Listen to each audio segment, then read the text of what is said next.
আসসালামু আলাইকুম এভরিওয়ান, কেমন আছেন সবাই? আশা করি সবাই ভালো আছেন। এই তো সকাল সকাল উঠে আমি বিছনাটা আগে রেডি করে নিলাম। এরপর রান্নাঘরে যেয়ে দেখি বেসিনে এতগুলো থালা বাসন জমানো। এরপর এগুলো আমি সুন্দর করে ধুয়ে নিলাম। এই তো আমার থালা বাসনগুলো একদম ধোয়া কমপ্লিট।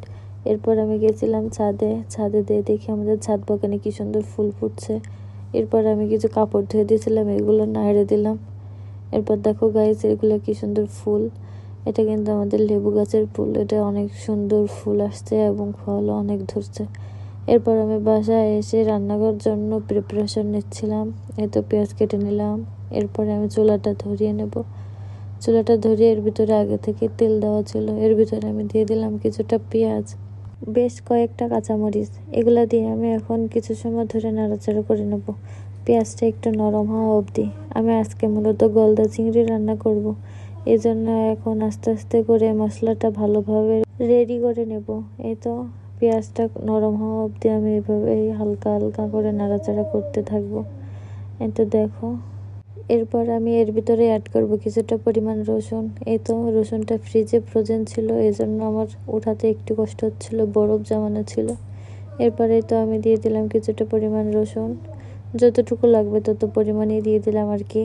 এখন রসুনটা দিয়ে পেঁয়াজ আর কাঁচামরিচের সঙ্গে খুব ভালোভাবে মিশিয়ে নিলাম। এরপরে তো আমি জিরা বাটা দিচ্ছিলাম, জিরাটাও ফ্রিজেই ফ্রোজেন ছিল, এই জন্য ছাড়াতে খুব কষ্ট হচ্ছিল। এরপরে আমি তো এটা ধরে দিয়ে দিলাম। এখন আমি দিয়ে দেবো স্বাদ মতো লবণ। এই তো আমার পরিমাণ মতো আমি পরিমাণ বুঝে লবণটা দিয়েছিলাম। এখন এর ভিতরে দিয়ে দেবো কিছুটা পরিমাণ হলুদের গুঁড়া। এখন দিয়ে দেবো ভাজা জিরির গুঁড়া। এই তো দিয়ে দিলাম, দিয়ে এখন কিছুটা সময় ধরে নাড়াচাড়া করতেছি। এই যে দেখো, এখন কিছু সময়ের জন্য ঢাকনা দিয়ে ঢেকে কষিয়ে নেব। এই তো কষানো প্রায় শেষ। এখন আমি ঢাকনাটা উঁচু করে খুব ভালো করে কিছু সময়ের জন্য নাড়াচাড়া করে নেব, মশলাটা ভালোভাবে কষিয়ে নেব। পেঁয়াজটা আমি খুন্তির সাহায্যে আস্তে আস্তে নরম করে গালিয়ে গালিয়ে দিচ্ছিলাম আর কি। এই যে দেখো, দেখলেই তোমরা বুঝতে পারবা। এই তো মশলাটা আমার প্রায় একদমই কমপ্লিট। এর ভিতরে আমি একে একে এখন মাছগুলো সব দিয়ে দেবো। এই যে দেখো, এটা গলদা চিংড়ি, এটার জন্য আমি মশলাটা কষাচ্ছি।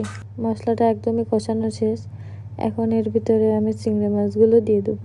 মাছগুলো দিয়ে দিলাম, দিয়ে আমি মশলার সাথে কিছুক্ষণ ধরে অনেক হাতে একটু সময় নিয়ে মশলাটা কষিয়ে নেব মাছের সাথে। এই তো দেখো গাইস, আমি কীভাবে মশলাটার সাথে মাছটা মিশাচ্ছিলাম। এটা খুবই ভালো আলতো হাতে করতেছিলাম, একটু সময় নিয়ে নিয়ে। মাছটার ভিতরে যত মশলা ঢুকবে মাছটা খেতে ততটাই মজা লাগবে। এই যে দেখো, আমি বেশ কিছু সময় ধরে মাছটা এভাবেই নাড়াচাড়া করে করে কষিয়ে নিলাম। কিছুক্ষণ কষিয়ে নেওয়ার পর আমি এখন ঢাকনা দিয়ে কিছুক্ষণের জন্য ঢেকে রাখবো। এরপরে তো আমার মশলা দানাটা আমি গুছিয়ে রাখছিলাম জায়গায়। এই তো মিক্সারের ভিতরে রেখে দিলাম। এখন আমার থালা বাসনগুলো একে একে সব সাজিয়ে রাখছি। এই যে দেখো, আমার চামচগুলো চামচের জায়গায় রেখে দিলাম। এরপরে এই যে পিসগুলো রেখে দিচ্ছি। এরপর বাটি একে একে সব কিছু রেখে দিলাম। তারপর আমি আবারও ঢাকনাটা উঁচু করে চিংড়ি মাছটা কিছুক্ষণের জন্য নাড়াচাড়া করে নিচ্ছি, যেন নিচে লেগে না যায়। এই তো মাছটা আমি ভালোভাবে খুব সুন্দর করে সময় নিয়ে নিয়ে কষিয়ে নিচ্ছিলাম, যেন মাছটা খেতে বেশি মজা লাগে। তারপরে তো আমি সব কিছু গুছিয়ে নিচ্ছি এর পাশাপাশি। এখন আমার মাছটা কষানো একদমই কমপ্লিট। এখন আবারও কিছু সময় ধরে নাড়াচাড়া করে এর ভিতরে দিয়ে দেবো পরিমাণ মতো পানি। এই তো পানিটা আমি দিয়ে দিলাম। আমি খুব বেশি ঝোল রাখবো না, এই জন্য আমি সামান্য পরিমাণ পানি দিলাম। এই তো এখন ঢাকনা দিয়ে কিছুক্ষণের জন্য ঢেকে রাখবো। এরপরে আমি ভাত উঠিয়ে দেবো। এই জন্য নিয়ে নিলাম আমাদের পরিমাণ মতো চাল। আমি 1.5 পটের মতো চাল নিলাম আর কি, এটাই আমাদের হয়ে যাবে। এই তো চালটা নিয়ে নিলাম। আমি চালের ভিতরে নিম পাতা দিয়ে রাখি, যেন পোকামাকড় না ঢোকে। এই যে দেখো, আমি এখন পানি দিয়ে নিম পাতাগুলো উঠিয়ে নেব। এই তো নিম পাতাগুলো আমি সুন্দর করে উঠিয়ে নিচ্ছিলাম। এতে কিন্তু চাল একদমই তিতা লাগে না, খুবই ভালো থাকে চাল, কোনো পোকা কোনো কিছুই থাকে না, একদমই ফ্রেশ থাকে। শুধু নিম পাতাটা বাঁচতে একটু কষ্ট, এই ছাড়া কোনো সমস্যা, একদমই কোনো সমস্যা নেই। তোমরাও নিম পাতা দিয়ে চাল রাখতে পারো, এতে করে অনেক দিন অবধি চাল ভালো থাকে, কোনো পোকামাকড় ঢোকার কোনো ভয়ই থাকে না। আমি তো সবসময় চাল এভাবেই রাখি, এভাবে অনেক দিন 6 থেকে 7 মাস অবধিও চাল ভালো থাকে।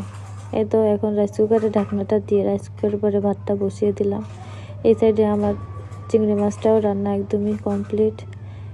এই তো দেখো, আমি বেশি ঝোল রাখি নাই। এখন আমি গ্যাসটা অফ করে দিলাম। এরপরে আমি এর ভিতরে অ্যাড করব সামান্য পরিমাণ গরম মশলার গুঁড়া। এই তো আমি গরম মশলাটা নিয়ে নিলাম। এখন উপর দিয়ে হাত দিয়ে উপর দিয়ে সামান্য পরিমাণ গরম মশলা ছিটিয়ে দেব। গরম মশলাটা দিয়ে আমি গরম মশলার কৌটাটা আবার জায়গায় রেখে দিলাম। এরপর চিংড়ি মাছটা আমি নামিয়ে নিলাম। এই যে দেখো ফাইনাল লুক। আমি কিন্তু এতে একটু মরিচের গুঁড়া ইউজ করি নাই, তাও দেখো কালারটা কত দারুণ আসছে। এই তো আমার রান্না বান্না একদমই কমপ্লিট। এটাই ছিল আমার আজকের রান্না। মাছটা ঢেকে রেখে আমি দেখতেছিলাম মাঠে সবাই কাজ করতেছিল। এই যে দেখো, এদের দৈনন্দিন জীবন খুবই কষ্টের।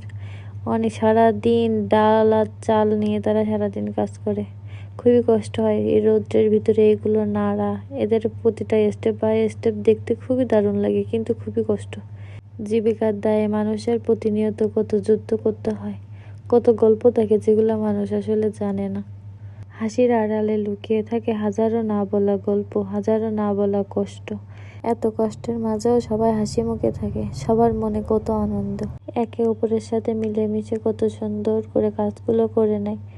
এদের দেখলে মনেই হয় না যে এদের এত কষ্ট হয়। এত কষ্টের কাজের মাঝেও এরা অনেক দুষ্টামি করে, যেগুলো সচরাচর আপনার আমার ভিতরে থাকে না বা আপনার আমার মনেও আসে না। কিন্তু এরা খুবই আনন্দ সহকারে কাজ করে এবং কাজের ভিতরে আনন্দ উপভোগ করে।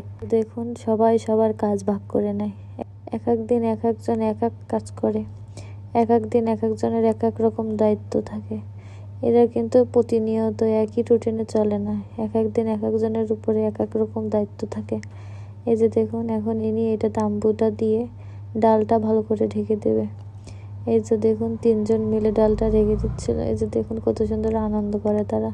এদের মনে কিন্তু অনেক সুখ, অনেক। তাদের নাই কোনো বিলাসবহুল আশা, কোনো নাই বিরাট বিরাট চাহিদা। খুবই সামান্যতেই তারা খুশি থাকে। আসলে এই চাহিদা কম মানুষ সুখী। এতে দেখুন, এত কষ্টের মাঝেও তারা কি সুন্দর হাসে, অল্পতেই কি সুন্দর আনন্দ পায়। এই যে এদের কাজের কৌশলগুলো খুবই সুন্দর। প্রতিটা স্টেপই দেখতে খুবই দারুণ লাগে, কিন্তু করতে কিন্তু অনেক কষ্ট। তবুও দেখুন, তারা আনন্দের সহিত সব কাজগুলো করে নিচ্ছে একে অপরের সাথে মিলে মিশে। এরা কিন্তু সবাই আলাদা আলাদা জায়গা থেকে আসছে, কিন্তু তাদের বন্ডিং দেখে মনেই হয় না যে তারা একে অপরকে চিনে না, জানে না। এদের জীবন কাহিনী নিয়ে বললে আসলে শেষ হবে না। এদের জীবনে আসলেই অনেক কষ্ট। তারপর আমি দেখি কিছু চড়ুই পাখি আসছিল, দেখো কি সুন্দর। এগুলো মাঠে পড়ে থাকা ডাল খুঁটে খুঁটে খাচ্ছিল। তোমরা যদি মাঠের কাজের ভিডিও দেখতে চাও আমাকে কমেন্ট করে জানাইও, আমি অবশ্যই তাদের ফুল স্টেপ বাই স্টেপ তোমাদের দেখানোর চেষ্টা করবো ইনশাল্লাহ।